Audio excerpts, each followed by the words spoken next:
Anda kembali bersama kami di Selamat Pagi Indonesia. Tadi sudah banyak sekali ya upaya-upaya untuk menyehatkan dari segi politik yang lebih sehat, lalu kemudian tadi ruang terbuka hijau agar hidup kita lebih sehat. Nanti juga akan ada Vivi Aliada Yahya yang akan mengajak penonton atau pemirsa untuk hidup lebih sehat. Hidup sehat dan memiliki jasmani yang sehat juga. Jadi jiwa dan juga jasmani itu juga harus seragam. Begitu. Kita akan langsung saja kepada Vivi Aliada Yahya untuk kemudian membahas lebih lanjut ya terkait dengan apa sebenarnya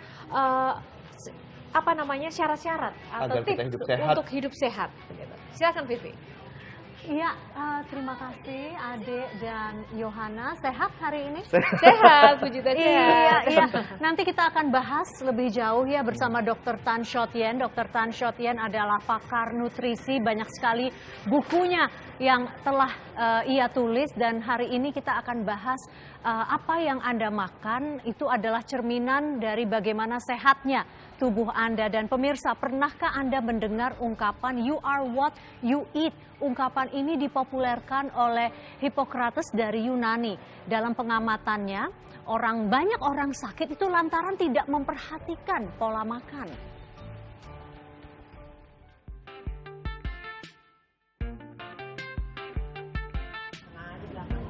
Kita adalah apa yang kita makan. Setidaknya ini adalah salah satu kalimat motivasi yang sederhana. Secara psikologis, makanan mempengaruhi kesehatan, bahkan karakter manusia. Seperti halnya manusia yang sering makan daging akan mudah terkena penyakit darah tinggi dibanding yang tidak sering makan daging. Hal ini berlaku pula pada makanan yang mengandung banyak minyak, santan, pedas, ataupun yang terlalu manis. Kita adalah apa yang kita makan atau yang dikenal dengan "You are what you eat" pertama kali dipopulerkan oleh Hippocrates dari Yunani. Dalam pengamatannya, banyak orang sakit lantaran tidak memperhatikan pola makan mereka. Jadi hati-hatilah dalam memilih produk makanan dan minuman yang akan Anda konsumsi, because you are what you eat.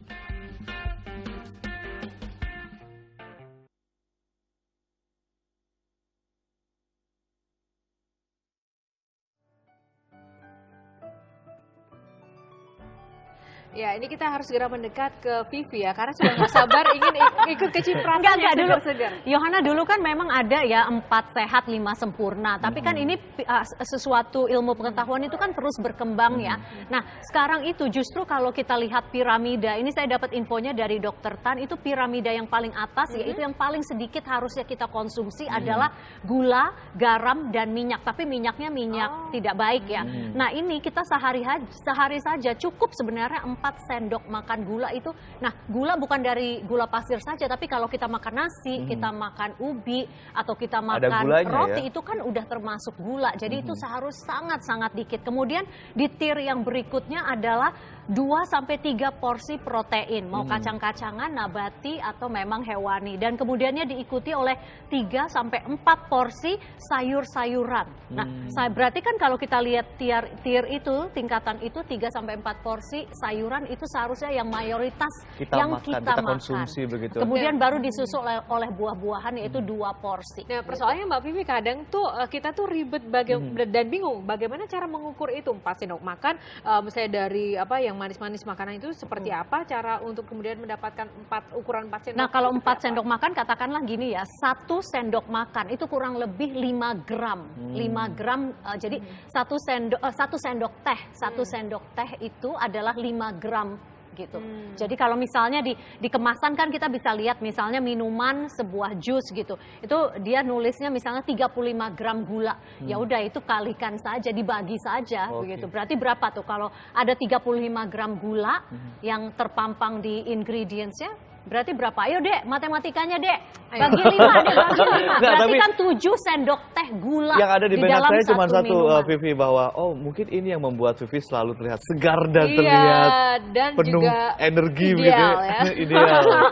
Terima kasih ya dibilang ideal. Tapi itu tidak mungkin hanya dari makanan, minuman ya. Tadi Yohana benar bilang bahwa kita harus apa saja. Jadi jasmani dan rohani. Karena kalau kita tidak bisa mengelola stres dengan baik, ya sudah, tubuh kita menjadi asam begitu. Asam bukan berarti tidak mandi ya. Ini jadi soal memang diproduksi oleh tubuh kita sendiri sudah begitu ya. Datang, kita langsung Halo dokter.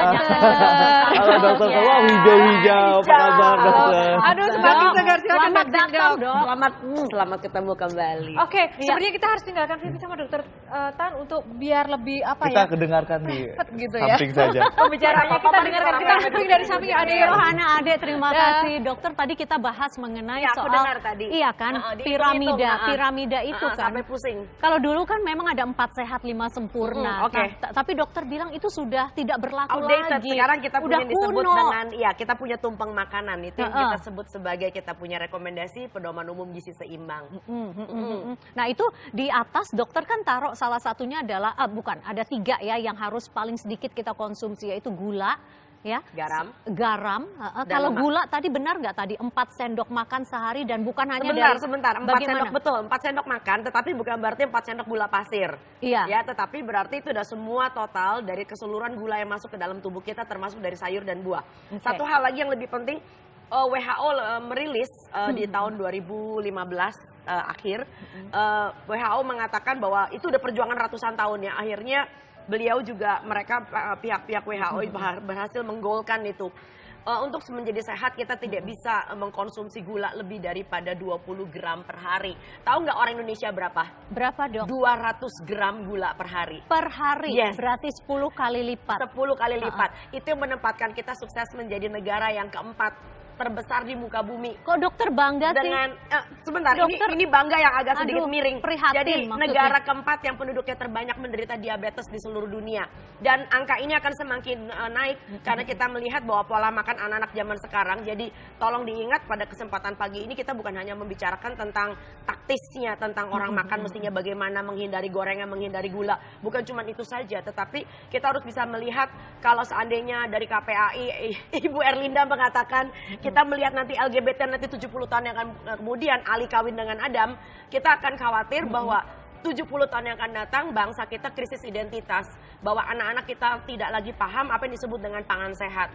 Karena idea tentang pangan sehat ini sekarang sudah mulai agak bergeser, di mana kalau saya mengkhawatirkan apabila pemerintah tidak terlalu mengambil intervensi yang tegas, maka kita kehilangan identitas bangsa dalam hal pangan. Jadi kita pikir Jangan nanti sampai ya, jangan sampai nanti anak kita mengatakan makanan sehat adalah donat organik, tembakau organik, lalu kemudian bakmi organik. Ya, sekarang udah ngetren itu di event di London. Oke, di you are Inggris. what you eat, apa yang kamu makan itu Exactly. adalah And you are what identitas you kamu. become by what you eat. Ya ampun, iya panjang lagi ya. You are what you become by Ya, what you you are eat. what you become. Nah, oke, marilah kita bedah ya satu persatu saja, Betul. Dok ya. Kalau kita tadi bicara soal 5 gram gula itu adalah 1 sendok teh. Mungkin hitungnya mungkin lebih mudah seperti itu ya. 20 gram yang disarankan, dan itu bukan hanya dari gula pasir tapi roti dan Macam-macam berbagai termasuk karbo. kecap. Ingat nggak kalau bikin semur pakai kecap? Iya, ingat Dok. Maka ya. dari itu. Oke, mari kita bedah. Kenapa kok orang Indonesia bisa 200 gram mengkonsumsi gula dalam sehari? Oke, kita bedah ya. Satu mangkok nasi. 1 mangkok nasi itu berapa gulanya, Dok? Saya nggak bisa ngitung, tetapi yang saya bisa ngitung adalah 1 gram yang pasti adalah kalorinya. Yang kita bahayakan itu adalah kalorinya, karena gula itu bicara tentang masalah kalori kosong. Artinya gizinya tidak ada, tetapi nilai kalorinya tinggi. 1 gram karbohidrat, gula boleh dibilang, itu adalah 4 kalori. Bayangkan kalau kita makan 1 on itu hanya setengah porsi nasi loh. Jadi kalau nasi yang kalau kita dapetin dari warung tuh, warteg itu biasanya 200 gram. Ngeri nggak itu? Iya, antara 150 sampai 200 gram. Itu bayangin kalau 200 gram dikali 4 itu udah 800 kilokalori. Oke. Ya, jadi betapa ngerinya, artinya Tapi padahal kadang-kadang tidak membayangkan kalau udah lapar ya dimakan gitu ya. Iya, karena orang Tapi kita kita harus berpikir betul, ulang gitu ya. barangkali kalau kita lihat di tayangan, saya tidak tahu apakah akan diberikan nanti. Ada, Kita punya yang disebut dengan piramida makanan dari berbagai negara. Ya, kita punya gambarnya, Kita Dok. punya gambarnya. Jadi kalau piramida makanan dari Australia, kita bisa melihat bahwa ternyata piramida yang paling bawah, lantai paling bawah yang menjadi rekomendasi pemerintah supaya rakyatnya makan lebih banyak, itu adalah sayur dan buah. Oke, iya. Ada nih, Dok. Nah itu, Nah, jadi kalau ini, Dok. dilihat ya, jadi bayangin ini adalah piramida terbaru yang mereka sudah revisi pas akhir tahun kemarin, ini 2015. versi Australia Ini versi ya? Australia. Jadi kalau kita pindah lagi versi Amerika, coba kita pindahkan. Kalau Nah yang ada yang versi Amerika itu dulu namanya My Pyramid, tapi itu sudah diganti. Dan itu dipromosikan oleh Michelle Obama. Kita menemukan yang disebut dengan My Plate. Jadi barangkali nanti kita bisa Yang lihat. ini kali ya dok ya? Bukan, itu piramida kita. Nah ini Nah, adalah ini. punyanya Amerika ya. Saya bukan mengatakan loh kok dok kiblatnya negara bule. Karena apa kita mengarah ke sini? Karena mereka adalah orang-orang yang sudah mengalami apa yang sedang kita alami sekarang. Oke dok, Ya. tolong dibedah dulu. Tadi kan vegetable, berarti sayur-sayuran itu Ya. mayoritas paling besar, kemudian protein yang posisi kedua, terus yang itu di atas grains. Makanya Grains tuh coba apa? dilihat. Kita lihat yang sebelah kiri dulu. Iya. Yang kiri itu juga karbo loh, sayur dan buah adalah karbo. Oke. Ya seberapa banyak bangsa kita Tapi sudah karbo makan kayak baik gitu. ya, Karbo karbo baik, baik yang sayur dan dibutuhkan. buah, betul ya. Bukan dibikin lodeh ya. Iya. Lalu Lodeh kemudian kan juga enak dong. Ampun Asal deh. santannya segar. Lalu kemudian grain di pihak Amerika itu mengandalkan adalah Indonesia. Barangkali kalau anak Anda mau, itu bukan beras putih. Beras putih adalah rafinasi. Oke. Jadi kita masukin misalnya beras coklat, beras merah. Kita masih punya namanya jagung. Nah ya, lalu kemudian Indonesia punya kekhasan barangkali bukan cuma grain. Sorghum tuh termasuk Betul, bukan? tapi siapa yang mau makan sorghum anyway? So, Aduh, kita udah makan mulai adanya digalakkan. kentang, kita makan singkong, kita makan ubi, kita punya kimpul, kita punya ganyong. Oke, Ayo. itu masuk grains. Betul, grains tidak termasuk dengan ganyong karena kita punya yang khas. Tapi yang kita bisa sebut digantikan dengan umbi-umbian, berbagai, persis, karena kita berbagai adalah di Asia umbi-umbian. Tenggara, betul ya. Nah, tinggal masalahnya adalah ini adalah identitas Amerika, Oke. identitas Indonesia ada di mana? Itu siapa yang jawab dok? Ya, yang Ini jawab dokter adalah nanya mestinya, atau saya harus jawab? Kita atau jawab saya... bersama-sama. Oke, baik, kita identitas Ya, Indonesia ada di persis. mana? Kalau Satu Australia hal- tadi sayuran yang menjadi Betul. fondasi ya, Betul sayuran. ya. Nah, karena mereka adalah negara-negara yang sudah mengalami apa yang sedang kita alami sekarang. Dan kalau kita lihat yang bertanggung jawab untuk menentukan my plate dari Amerika itu adalah USDA, United States Department of Agriculture. Nah, sedangkan kita agriculture-nya sendiri itu saya nggak berani ngomong, tetapi yang pasti harga sayur aja nggak tentu. Harga bawang hanya Tuhan yang tahu kapan naiknya. Harga cabai amburadul. Lalu kemudian pertanyaan saya kalau begitu, terus pemerintah kita ini siapa yang ngatur? Gitu loh ya, apakah pedagang besar, apakah orang-orang yang bermain antara jarak dari petani sampai dengan konsumen, bahkan kadang-kadang dengan berkali-kali operasi pasar, pemerintah kayaknya agak sulit, punya sedikit kekepoan. Saya dalam rangkum mengatur. sedikit ya dok ya, jadi intinya adalah Indonesia harus segera Harus punya segera. identitas pangan Identitas ya. Itu yang pangan. akan mengantarkan generasi Persis. muda kita berbentuk Persis. seperti apa nanti setelah yang satu ini. Pemirsa Oke, tetaplah makin bersama seru. kami, selamat pagi Indonesia akan segera kembali. Identitas.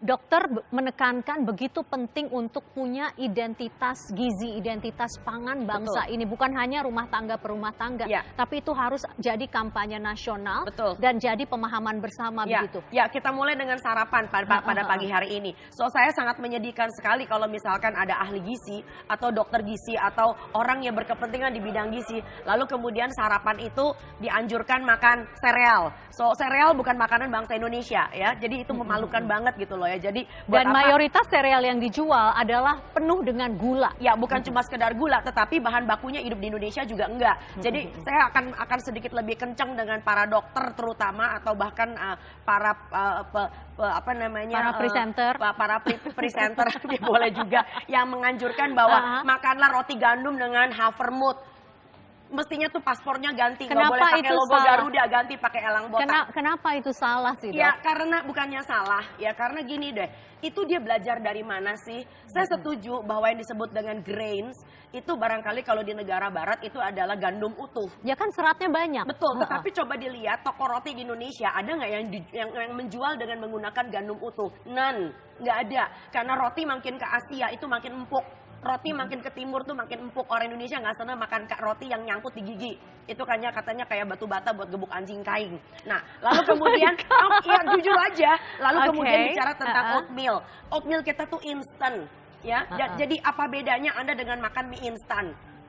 Nah yang berarti lebih sedih karena lagi, seratnya tidak ada, makanya yang tertinggal hanya gula dan itu sebetulnya tidak ada bukan manfaat. dikatakan seratnya nggak ada, beta glukan ada dan sebagainya ada. Tetapi masalahnya itu bukan sarapan yang khas Indonesia satu, dan yang kedua dibandingkan dengan pecel yang masih kaya dengan antioksidan, rendah gula dan very Indonesian. Kita makan dengan protein, ada tempe, ada tahu. So what the heck with that gitu loh. Jadi kalau menurut saya coba dah kita gali. Jangan sampai mahasiswa kita juga kalau keluar negeri dikenal sebagai pembawa mie instan. Terus saya masih ingat tuh mahasiswa-mahasiswa kita di Australia, di Amerika, itu kalau ditanya, kamu dapat kiriman ya dari mamah kamu ya? Kita mau dong mie instan. Ya, oke. Apa yang sangat salah dari itu? Ya jelas sangat salah. Nomor 1, gizinya omong kosong, nggak sesuai dengan gambarnya. Ya kan, nggak gambarnya, nggak seperti bungkusnya kan. Yang nomor 2, terigu itu tidak tumbuh di bumi Indonesia gitu loh ya. Jadi tolong deh kalau kita ingin melakukan yang namanya revolusi mental, kita ingin memajukan bangsa ini, kita ingin mendukung pemerintahan kita yang ada sekarang dengan melakukan swasembada pangan, swadaya dan swakarsa whatever. Tetapi kalau pola makan kita masih menunjukkan identitas bangsa asing atau pola-polanya masih tidak Indonesia banget, jadi kita tuh mau dibawa kemana? Oke, kita mau dibawa kemana, Dok? Mari, udah saatnya kita buat identitas pangan orang Indonesia. Betul. Yuk, kita mulai dengan yang paling banyak kita konsumsi harusnya adalah tetap sayur yang mentah atau bagaimana? Ini apa yang mesti dikonsumsi tergantung pada kebutuhan dari makhluk hidup tersebut. Tentu misalnya anak yang baru tumbuh kembang, anak yang menjelang dewasa ABG, dan orang dewasa yang sudah senior, orang dewasa yang sudah sangat senior, tentu mempunyai kebutuhan gizi yang tidak sama, harus kita akui. Ya, jadi jangan sampai di meja makan anak yang lagi umur 7 tahun sering batuk pilek atau masih sering lari sama masih senang main basket dengan engkongnya yang udah 75 tahun kena kencing manis, punya kencing manis dan agak obes. Bayangin kalau sarapannya makanannya sama, siapa yang masuk rumah sakit duluan? Harus jauh berbeda. Harus jauh berbeda. Ya, jadi, dokter punya pola bahwa di atas 21 tahun kita tidak butuh lagi karbohidrat dari pati. Tergantung dari apa yang sedang dia kerjakan. Kalau umur 25 orang ngantor tahun, ngantor. Orang ngantor ya sudahlah, kan yang gerak cuma tangan sama matanya. Lain halnya kalau umur 25 tahun dia kuli kapal. 25 tahun dia masih kerja jadi kuli bangunan. Kasihan dong kuli bangunan gak dapat pati. Itu adalah sumber karbohidrat terbanyak untuk dia untuk menghasilkan kalori. Saya ingin refleksinya tuh pada ini loh, Dok. Pada tadi ada yang yang soal yang dibuat oleh Australia piramidanya. Nah, itu boleh nggak kita jadikan paling tidak panduan begitu? Kalau saya nggak ada masalah dengan masalah kita mau mencontoh negara mana. Tapi satu hal bahwa tanah air kita itu mempunyai suatu kelebihan yang justru Australia nggak punya, Amerika nggak punya. Yaitu nomor 1 kita punya kekayaan pangan nasional. Kita punya kearifan pangan. Ya ini punya Australia, tolong jangan terlalu sering dipasang nanti dikira saya berkhianat. Tetapi kita punya yang ini disebut cuma dengan, refleksi aja. Refleksi ya, seperti yang di bawah itu kita lihat. Dan tadi maksudnya ingin dibandingkan dengan apa yang sudah ditetapkan oleh Amerika. Karena di yang paling atas itu, Dok, puncaknya itu apa ya, maaf tidak terlihat. Itu adalah minyak-minyakan, jadi segala condiments ya, condiments, bumbu, minyak kita nggak butuh banyak memang ya kan ya. Tetapi coba kalau kita alihkan lagi kepada piramida kita punya Indonesia, bisa tolong di piramida yang Indonesia. Piramida Indonesia yang bentuknya kayak tumpeng. Sebetulnya cakep, ini yang Amerika punya. Satu lagi. Ini satu lagi yang Indonesia punya yang pertama ada orang berlari bentuknya kayak tumpeng. Nah itu sebetulnya udah bagus banget. Kita nggak perlu ganti sebetulnya ya, yang bentuknya seperti kayak tumpeng itu. Karena apa? Karena di situ ditulis kita harus makan sayur 3-4 porsi per hari. Bayangin kalau kita sudah cukup makan sayur setengah kilo. Yang 4 porsi itu kurang lebih sekitar 400 gram ya. Mana mungkin sih patinya bisa masuk banyak-banyak. Ya udah terlanjur kenyang kan, Dok. Gitu loh. Tapi orang Indonesia itu yang masuk itu lebih banyak makanan kulinya dulu. Padahal kerjanya maksudnya sekretaris. Karbohidrat berpati ya. Karbohidrat yang sangat tinggi dengan glycemic index, sangat padat dengan kalori. Berarti sebenarnya tumpeng kita sudah baik dong ya? Tumpeng kita sudah baik, lakukan. Jadi Indonesia itu sudah punya banyak konsep yang bagus, nggak usah ditambahin yang baru, ya. Punya program yang bagus, ya. Tapi saya nggak tahu ini apakah pencitraan atau karena simplifikasi. Nah itu yang bahaya, simplifikasi. Dok, tadi dokter sempat bilang soal jangan sampai anak-anak kita nanti beranggapan bahwa makanan yang sehat adalah donat organik. Betul. Ya. Kita sering sekali tergoda dan jatuh cinta dengan label makanan-makanan sehat. Karena kan kita namanya manusia yang ingin sehat setuju. ya. Apa yang sering salah gitu, Dok? Ya, yang sering salah adalah karena campur tangan perusahaan yang kebablasan gitu loh ya. Saya tidak masalah dengan perusahaan makanan. Tapi saya lebih tidak masalah lagi kalau konsumennya itu punya pendidikan yang cukup ya, bahwa Tuhan itu sudah cukup memberikan kita makan ya. Tolong jangan diduain. Ya, diduain itu artinya gini loh. Menerjemahkannya bagaimana nih, Dok? Iya, seperti misalnya kita itu sudah punya sayur, kita sudah punya buah, dan Tuhan memberikan perangkat namanya gigi dan pencernaan. Udah jangan di blender napa? Udah nggak usah dibikin jus kemasan apa? Ya, jus kemasan di blender itu seakan-akan kayak Tuhan itu nggak cukup. nggak cukup bagus. Rasanya kurang manis, tambahin gula, high fructose corn syrup. Ya, rasanya tidak praktis, cukup harus di blender dulu baru kita tinggal telan. Seakan-akan apa yang sudah Tuhan ciptakan itu kayak nggak cukup baik gitu loh ya. Harus kita tambahin sesuatu, harus kita olah lagi.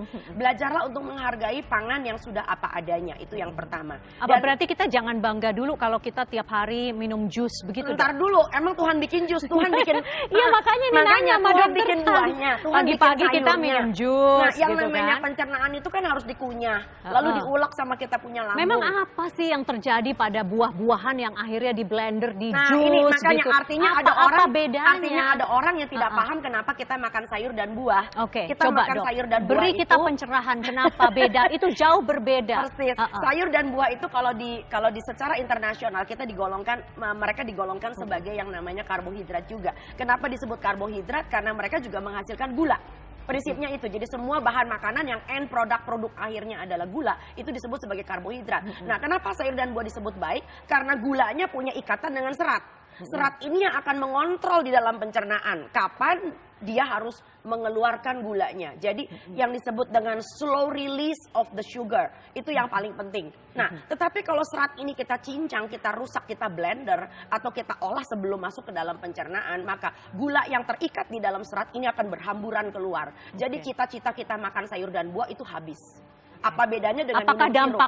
dampaknya tentu sama dengan kita minum jus yang sudah di blender tentunya, dengan indeks glisemiknya sama dengan misalnya kita makan roti tawar atau nasi begitu? Itu belum ada penelitian sampai ke sana, belum ada orang iseng, tetapi yang pasti bagaimana ngebandingin dengan roti, tetapi yang pasti yang tadinya kita menganggap sayur dan buah itu baik karena seratnya mengikat si gula, tapi kalau seratnya kita cincang, kita blender, kita rusak, walaupun kita minum dengan ampas-ampasnya saya tahu, tapi kan gulanya sudah berhamburan keluar ke dalam cairan hebat itu.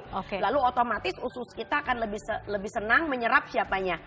Gulanya. Iya. Jadi lagu lama cerita klasik keluar lagi. Oke, dan itu langsung jadi gula darah langsung naik tuh, betul, Dok. dan seratnya cuma buat apa? Seratnya buat tambah-tambah tali rafia doang. Oke, Dok. Tahu kan maksudnya? Oke, Dok, kita juga sering mendengar ya bahwa kita tuh senang dengan makanan yang low fat, yang lemaknya rendah begitu. Tunggu dulu, low fat. Nah, ini yang bahaya. Istilah low fat itu menjadi kegilaan di Amerika sekitar 25 sampai 30 tahun yang lalu.